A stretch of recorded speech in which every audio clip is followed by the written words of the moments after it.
And I have some deer sticks in the refrigerator. Is this live?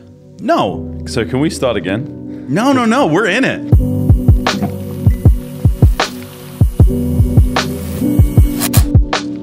Ben Fitzgerald. Hello. Come on, buddy. Welcome to the green room. Your green room. Well, it's not mine. It's Iris's. It's Iris's green room. Well, it's thriving. I love it. It looks beautiful. I don't know if this is thriving. I've been picking up the leaves off I saw you one. pour some water in there before. Yeah. Hopefully it'll live. Welcome, man. Thanks. Thanks for coming. It's a joy to be here. I really appreciate you coming in, man. Yeah. And I love what God is doing in your life. Thanks. I have been following you and your ministry from afar for years, purely out of a jealousy factor. Yeah. Because I'd be like going around the world and people would be like, hey, how are you doing? Well, I'm like, I'm doing great. They're like, hey, have you heard of this Ben Fitzgerald guy? I was like, nope. I mean, this is years. This is 10 years ago. Yeah. Everybody was talking about what God was doing, and we had never met until recently. Yeah. And as soon as I met you, man, I fell in love with your heart. I fell in love with your passion. Thank you. And you're the real deal, man. You too. Well, I don't know about that. Yeah, I do. It was a joy when we met in Sydney. I remember that conference was so powerful. It was. Yeah. It was. God did so much, man. I love watching you minister, especially in deliverance. Yeah. I found it so refreshing because I've had this with a few guys over the years that you hear about what God's doing in this person or that person. You never meet, and then you get around and you're like, oh my God, they're passionate for the same things that I'm passionate for. And it's like God's speaking the same things across the board. But my God, the favor that is on your life right now and the hand of the Lord. Yeah. And I think this call that's on your life to really bring forgive me because I haven't thought this through, so I'm making this up on the spot. No, but honestly, like what you carry is, I feel like what's on your life is correcting a pendulum swing. That I think the Spirit-filled movement went so towards self, get my gift, my this, and you've actually brought it back to what Christ brought it back to amongst our movement of souls, of miracles, signs, and wonders unto the washing by the blood of Jesus. Amen. And I love that on you, man, because you could see as soon as you started shouting that from the rooftops, God just went, I'll give you nations. He's been really merciful to me, for sure. That's good. Yeah. Yeah. So I know, I'm just going to assume that a lot of people know who you are. I'm going to assume that they know you're from Australia. Yes. Praise God, it's not from New Zealand. I know. On the first take, I told him it's good to have a real New Zealander here. Yeah. And I said, I'll make that plant shrivel up and die if you say that again. I'm just kidding. Yes. So, what's going on? What's new? We right now are really in a big season of vision. And we're feeling that God wants to save more European people. So, you know what we do with Awakening Europe? We basically are in the continent of Europe. Many friends of ours are there too. And we're working together, and we're really laying down our egos and logos just for the sake of the gospel. Saying like, God, how do we work together? From people with all denominations, all kinds of, not walks of faith, but the same faith, but walks of the way they express it, I guess. Yeah. And we're saying, Jesus, would you help us come together to save millions of people in Europe? So we're working right now for a big event called Awakening 2020, the Callback, where we're calling back all believers from around the world who have European heritage. And whenever I travel, and I find out, like I did this at Bethel yesterday, I said, who here has European heritage? It was like 90% of the crowd. You know, and so maybe someone's great-grandma was the first Christian in the family. But what we know about Europe right now is that was the main mission-sending field of the world for hundreds of years. Yeah. And now that place that sent so many people out, you know, even the crosses are the flags there, you know. I say to people, I go, what's great about Switzerland? I go, I'm not sure, but the cross is a big plus, you know, because it is. Sorry, the flag. I said the cross. The flag's a big plus because it is. It's a cross, you know, and Norway, Sweden, Finland, all these nations, they were founded on Judeo-Christian principles. Yeah. And now they're going far away from that. So we're in a place where we need God to come into the continent of Europe like never before. So we're calling back people from the world to come and preach the gospel there next year in 2020. And I really feel that the Lord's giving the body of Christ 2020 Eurovision, you know? Come on. Saying like, go to Europe, go to your roots and go and invade that territory where the gospel was sent from for hundreds of years. So are you talking like a missions call? Like, like a reverse missions call? Reverse missions, yeah. the callback. The callback. Yeah. Okay, Yeah. I finally get it. Yeah, sorry. No, I love it. Yeah, so That's we're doing amazing. that. Yeah, so we're doing that next year. We do like an 8-day event where we do 20 cities at one time, major cities, like Paris and Berlin and London and Ireland, different places at one time. So we ask you, we say, come back to the Netherlands first. We start there. That was one of the major places of sending shipping as well as missionaries and that kind of stuff. And so we're saying, come back to the Netherlands. We do a big stadium event there. We throw out the net. We preach the gospel every night. We show people how easy it is to live free of the fear of man in Europe. You don't have to fear people's opinion, to help rise up the European church. And then from there, we say, go back to your heritage nations. Yeah. Now, that's extremely inspiring for people who are from countries where the biggest church, like, for example, in Thessaloniki, Greece, where we read it every day, Thessalonians, the biggest Pentecostal church there is 350 people. The biggest. I mean, the absolute biggest. Yeah. Like that might be even stretching it a little bit. So when you have 350 people in one church, and that's like a massive church in Thessaloniki, Greece, and then a couple of thousand people come or 100 people come who have Greek heritage, and they say, we're here to preach the gospel with you. Yeah. We want to help you stir up your churches, stir up your people, save souls in Greece. I think that's going to have a tremendous effect by the hand of the Lord on people to really give back hope to European churches that Jesus wants their cities, he wants their continent. So, come on. Yeah, so that's what I'm up to at the moment. And the fruit, I just hear that you guys are filling stadiums. I mean, I've seen pictures, I've seen video clips, but you guys are seeing it. This isn't like a pipe dream. This isn't something that you're hoping to see. Like this is something you're seeing on a constant basis. Yeah, we did a pre-registration already for next year, and 104 nations registered like that within days. My God! So I was are you serious? Yeah. So I was like, wow, this next year is going to be a unique week. 8 days that we think that we can probably reach about 500,000 people with the gospel. So. Yeah. Come on. Should be fun. Come on. And Ben, just so you guys know, like even as he was walking in here, he was preaching to a dude out on the sidewalk. Yeah. Everywhere I've been with you, the little bit of time that we've gotten to spend, outside of the church, outside the pulpit, it's hard to go anywhere with you because you preach. Takes a little longer usually, yeah. I love it, man. Yeah. I really love it. It's so beautiful to see because you see a lot of people one way on the pulpit, and then outside you see them a completely different way. Yeah. How did you move from? Because I grew up in the itinerary. Were we similar, same age? I'm 37. I'm 37. Perfect, bro. Wait, come on. What month are you? I do this. I go potato, fries. Anyway, your kids will love that. Thank you. They will. Yeah, I'm 37 July. Okay, so I'm March. All right, so you're a bit older than me. Yeah. You're welcome. Yeah. So how do you move from like getting touched in revival, right, to packing out stadiums? Like, what's that journey look like? Well, I made a commitment to the Lord, a covenant with God that I would actually preach the gospel every day. And so when I made that commitment, I just stuck to that commitment. So my commitment was simple. I said, God, I will just, for the rest of my days, help me to always tell people about Jesus every single day of my life. And he's been gracious enough to help me keep that commitment. I can't say that's some boastful thing because Paul said, woe is me if I don't do it. Right. So I made a commitment with God and I was like, you've got to give me the grace to do this. So I started just doing that faithfully for years and years. And then the Lord one day transitioned that from one-on-one to bigger amounts of people. For me, though, a stadium isn't what I don't focus on that. Although when I walk in there, sometimes I feel the gift of faith come on me, and I love it. I love being in football games, the big stadiums, and thinking God should be the one that we're magnifying here. It should be, everyone's shouting at a little ball going across the field. Right. How much more for Jesus? Right. So I feel raw faith in those places, but for me, a stadium's just a shell, and then you go down smaller churches, another shell. Then your bedroom, your prayer closet's another shell. It's just a piece of material that is a bigger place for us to gather for the sake of the Lord. So, and I want to do that. I want to see millions of people gather for the Lord's sake, but most importantly, that these people bring the unsaved, that they have a call in their heart. We're here to preach the gospel. I don't just want to sing Kumbaya in a stadium. I want people to really come who don't know God. So it just transitioned that way for me of just being faithful, I guess, and then the Lord decided that, okay, he's been faithful in these little things and I'll give him more. So that was basically how I feel it happened. Come on. Yeah. So everybody, throughout the years, my first trip to Europe as a minister was, I was in Manchester, UK. And going there, right, as I'm getting ready to go, everybody goes, it's the hardest place. It's the most difficult. And I actually found the exact opposite. This was my first trip there. Yeah, I found it to be one of the most open, still to this day, some of the greatest miracles. And 15 years later, I just bumped into a guy Rivers and Robots. Have you ever heard of that? No. They're a worship team. That's a cool name for a worship team. I know. Rivers and Robots. I like that. And he was at that meeting 15 years ago. Wow. I see the fruit, right? Yeah.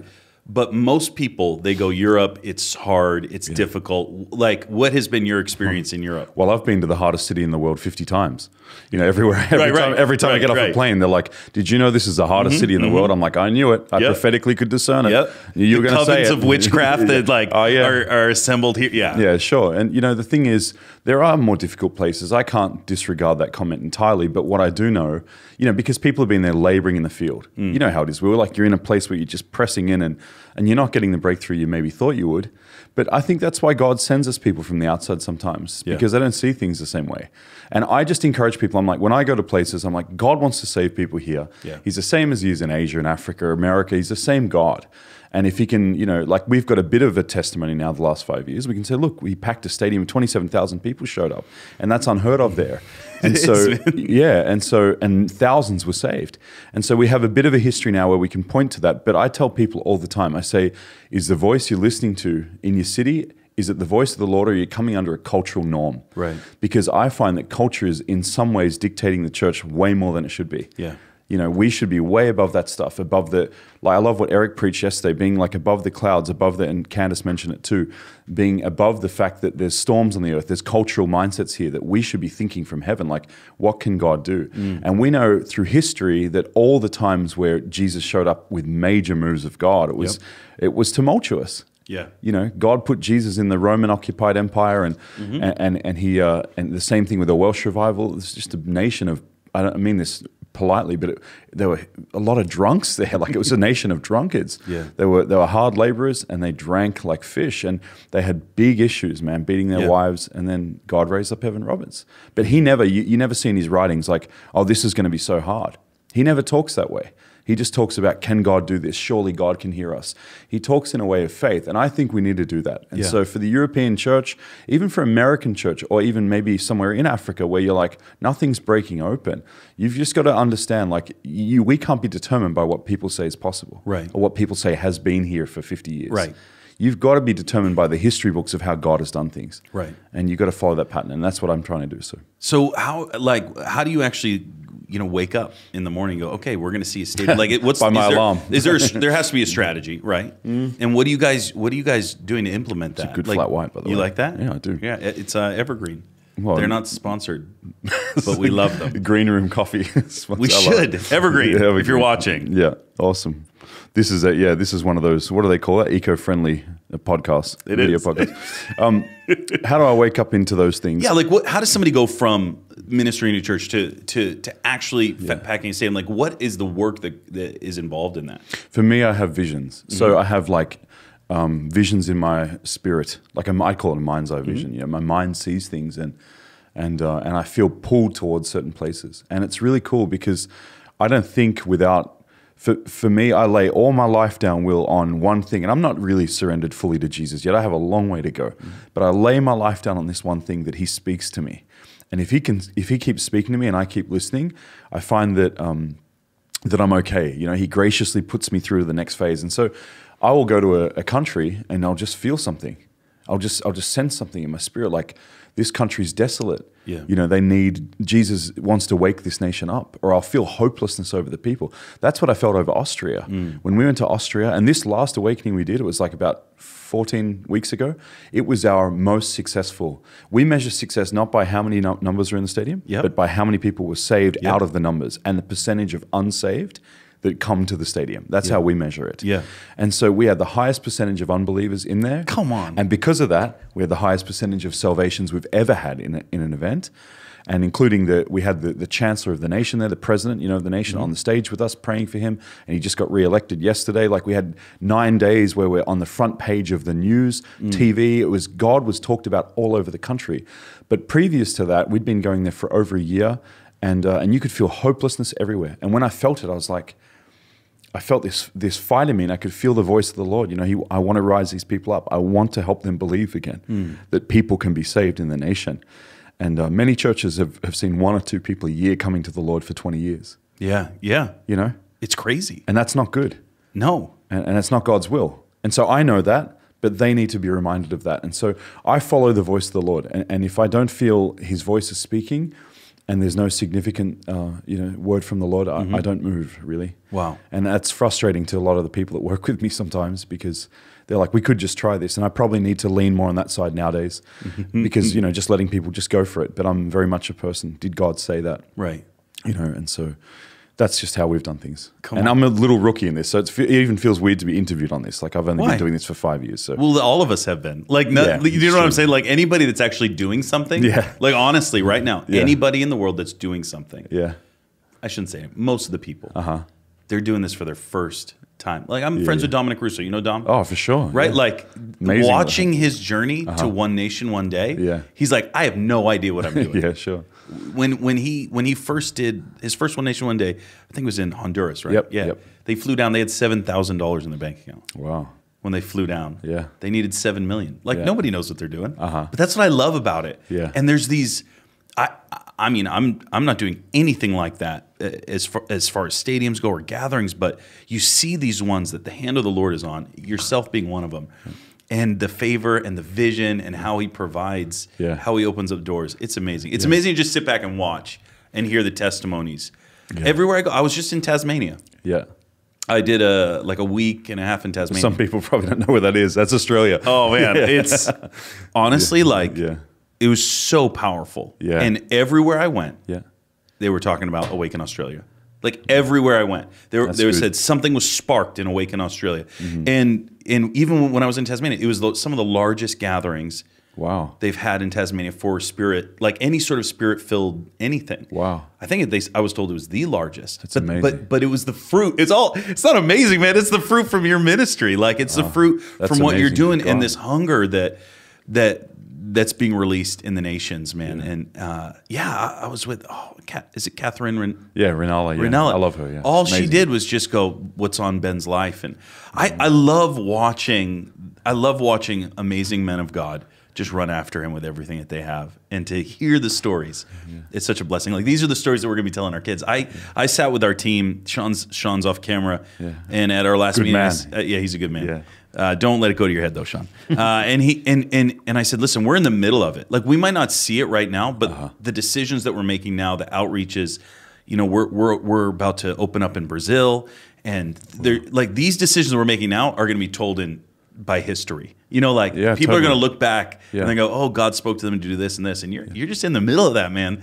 And I love it. Like, history will be written about the faith that you're running with right now. Will, that's amazing you say that, because the Lord just told me the exact same thing on the plane like 2 days ago. Come on. He said the decisions you're making now are going to mark your future, your decades. It's not just like this one choice is going to mark you for a week. He said the decisions you're making now, Ben, and it was actually kind of in a stern fathering way. Yeah. He wasn't just saying it like as in, make a great decision, write the history books. He was sort of saying like, hey, be wise.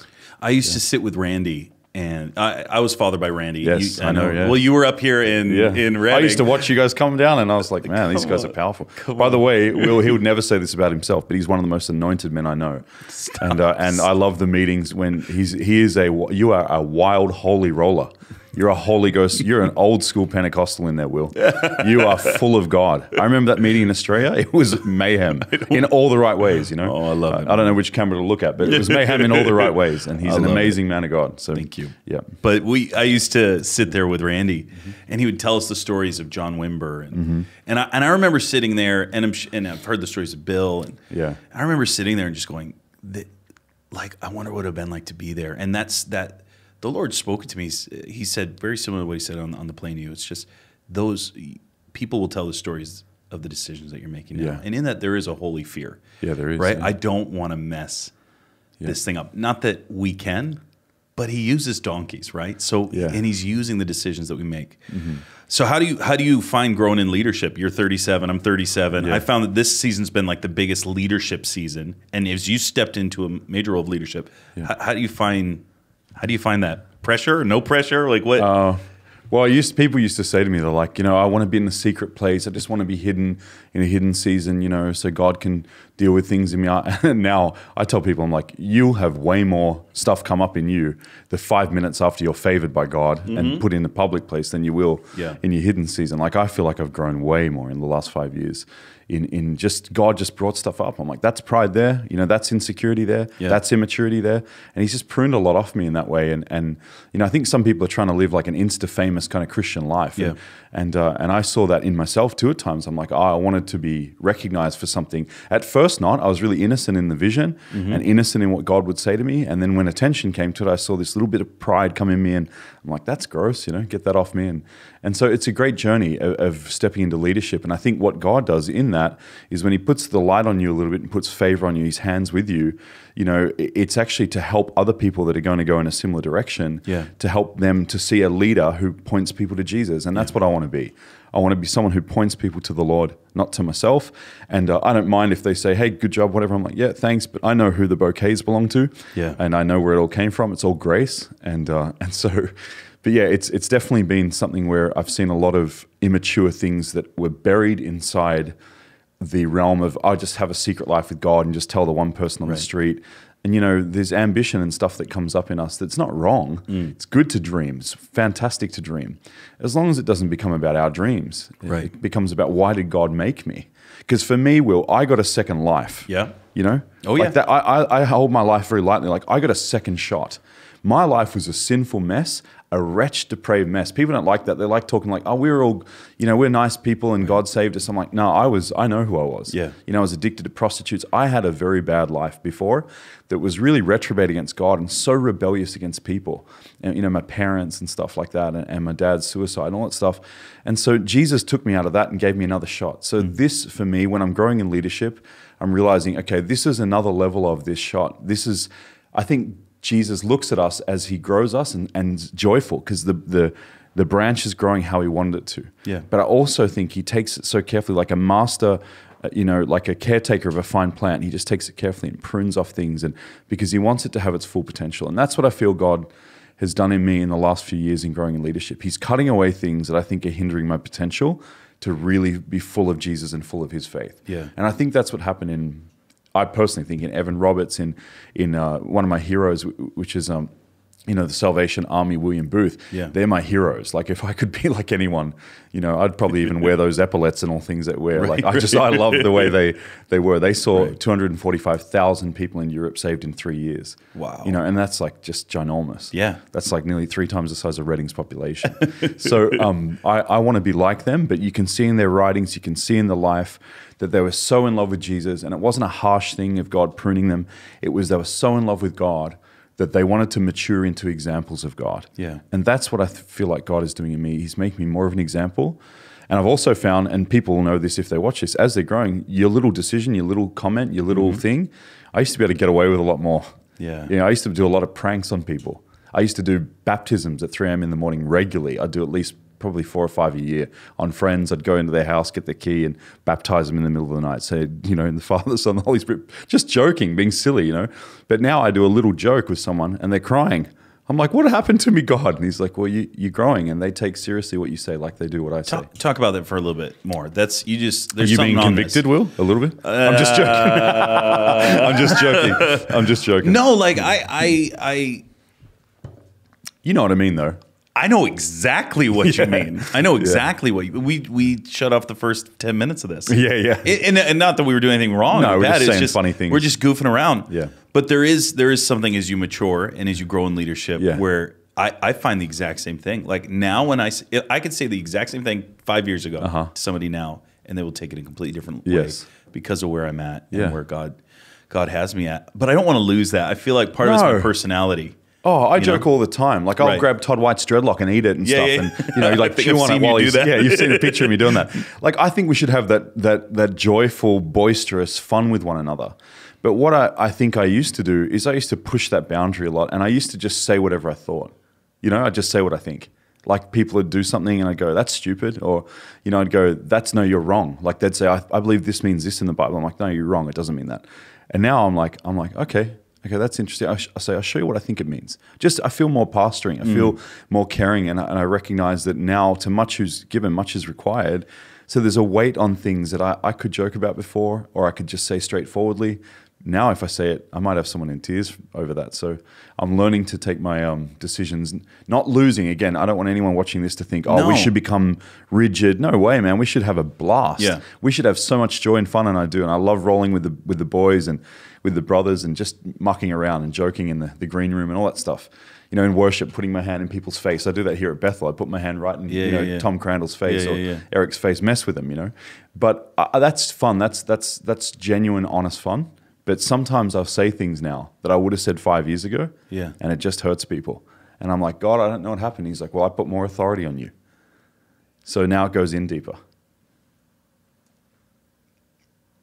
Why you gotta say stuff like this? Oh, sorry. It's just the truth. I mean, it's really good. Yeah. Like, honestly, that's fantastic. Well, it's something I'm learning through mistakes. So, yeah. Yeah. That's brilliant.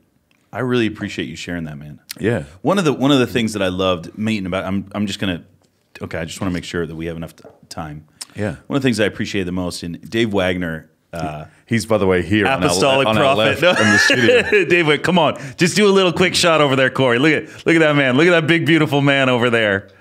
That's my big brother right there, dude. Honestly, that's gold. There's too much gold in this studio. Dave Wagner said something on his podcast that he wants to. If he puts everything out in the open, the enemy has nothing to get him for. Wow, I like that. The doors are closed. And I found the same thing is very true about your life. At least when I've heard you preach. And I mean, I've been with you in the back rooms. You're as equally gracious and full of love on the pulpit as you are anywhere else. Yeah.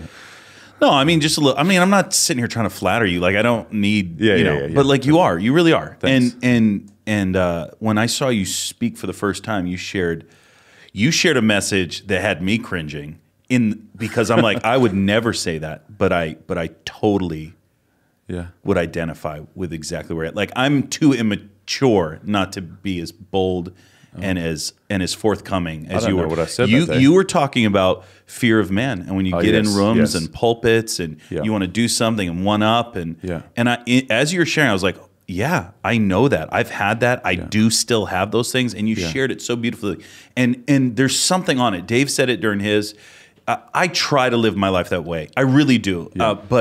But there's this honesty and openness that I think parallels the favor of God on people's life. That either they are who they are, they're open, and they bring people along in this journey. Because everybody's dealing with the same stuff. Everybody's dealing with letting their mouth run and going, I'm hurting people along the way. Husbands with their wives, dads with their children, like friends. Like everybody deals with this stuff. And as we share our struggles, it invites people in. The generations prior, they have tried to kind of hide their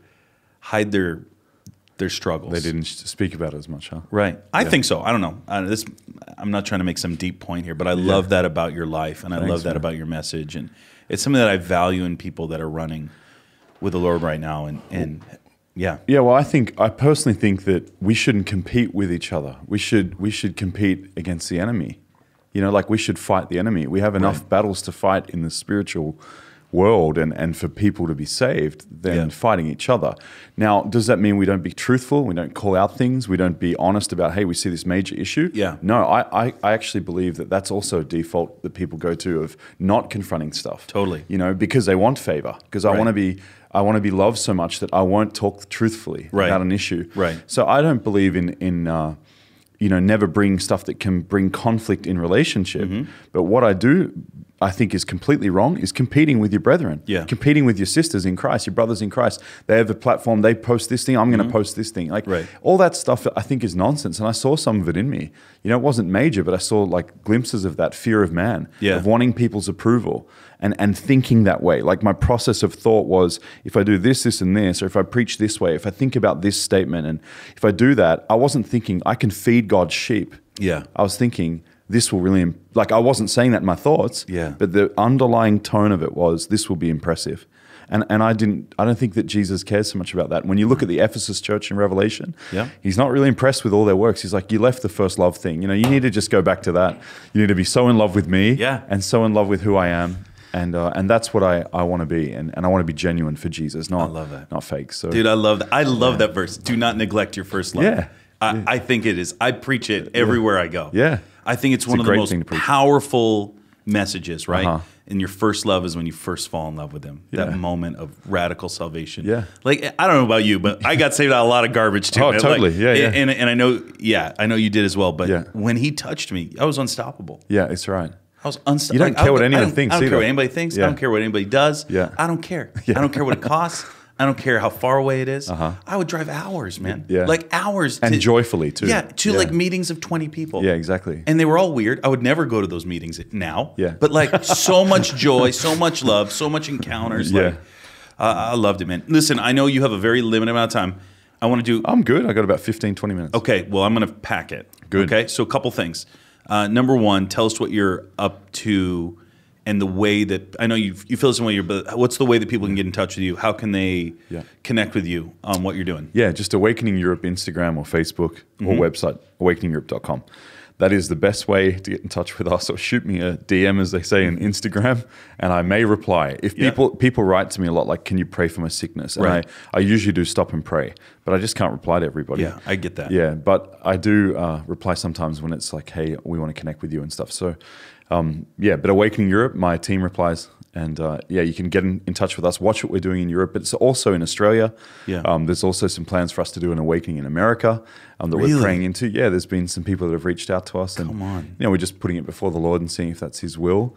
And our music now is starting to come up a bit. And so we're doing a tour here, actually, of America next year with our band. Is this with... Daniel Hagen. Daniel, okay. Yes. I didn't know. I didn't want to like put it out there and be like, no, not Daniel. Yeah. He's amazing. He's phenomenal, man. He has better dreadlocks than other ministers. Other men. Yeah. Well, yeah. You were thinking Todd. I'll just say I was. it. You just say it. I'm just kidding. No, their dreads are both amazing. But he's about 6'7", but he's just such a giant in the Lord. He is, man. And he's a wild worshiper and so in love with God and just a phenomenal man.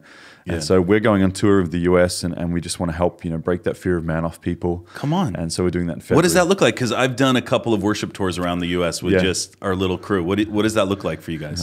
Bad food, little sleep, a lot of coffee. Are you like driving? Yeah, we're gonna fly and drive. We're gonna do both. So we're gonna go to Jesus Culture and do a whole like night thing there for like 3.5, 4 hours.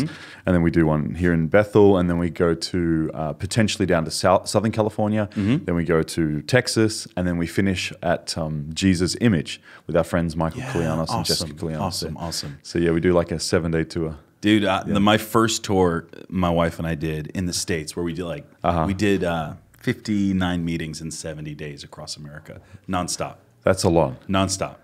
And that does not surprise me, Will. It was some of the best ministry of my life. Oh, yeah. And there's something that happens when you build. Like one night to the totally. next. And you're on fire by the time that thing ends. You're just burning. Oh, dude, the last. Can I just tell you one quick testimony? Sure. And then the last, because you're gonna see so many amazing things on this tour, man. But the last night we were in Texas, like Louisiana. We were on our way to Florida, so we had just like peppered all over, East Coast, West. Like we just went everywhere. Yeah.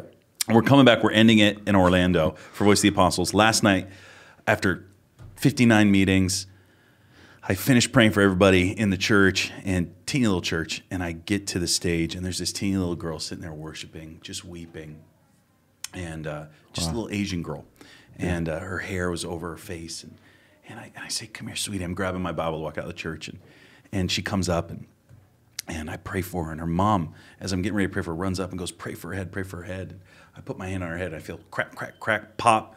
I like take my hand off like that.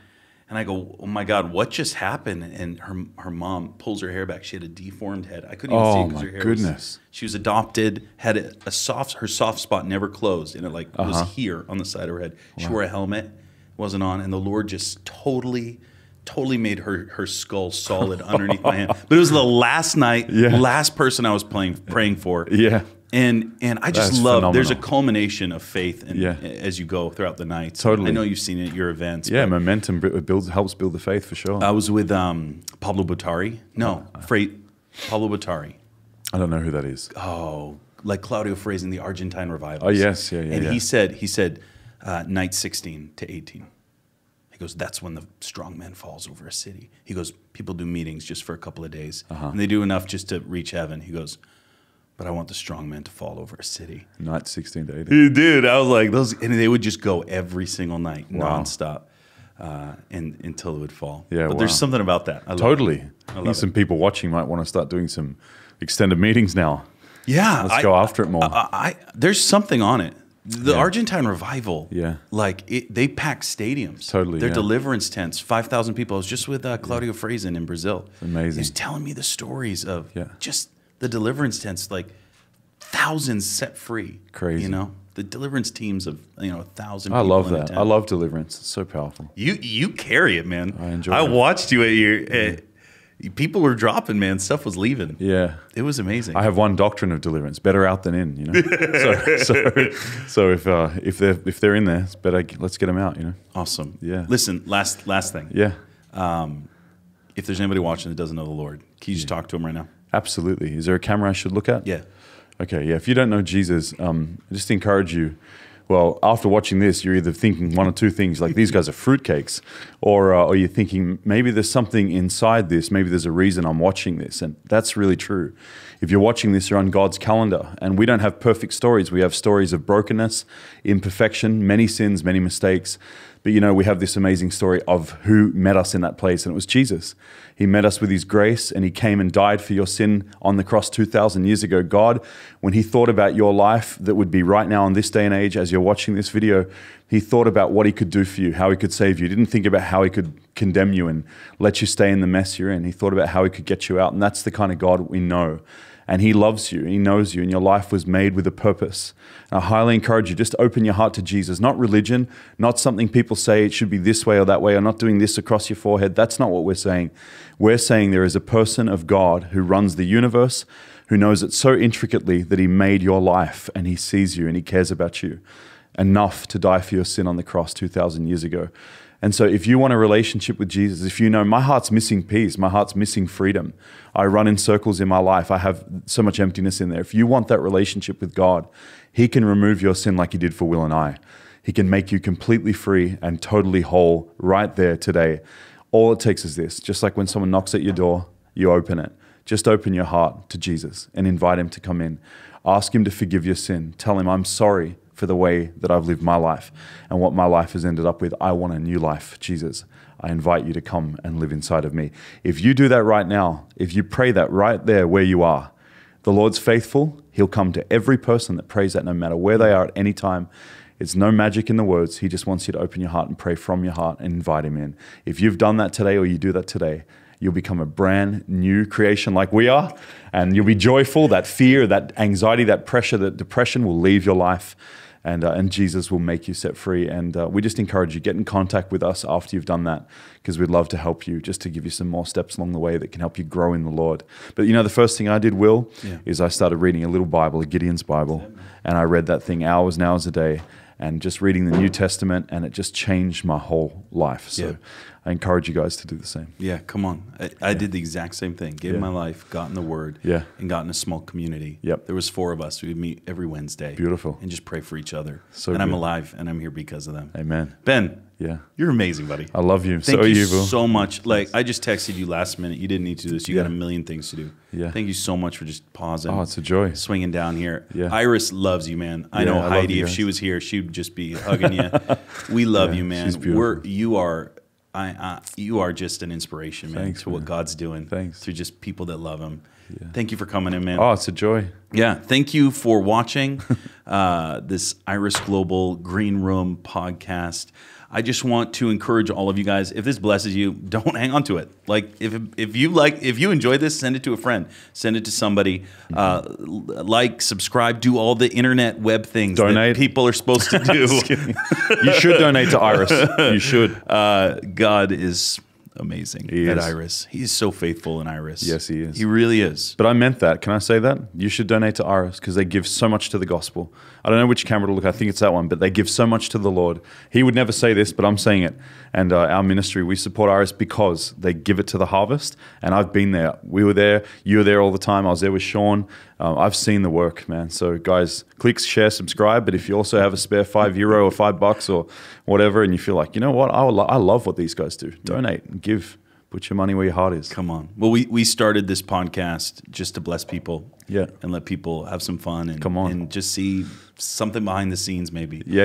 And this has been spectacular, Ben. Thank you so much, man. I love you, man. Bless you. Great to see you. We'll see you guys on the next Green Room. Thank you. Sorry for saying that, but I mean it. You got to donate. I know. I want them to donate.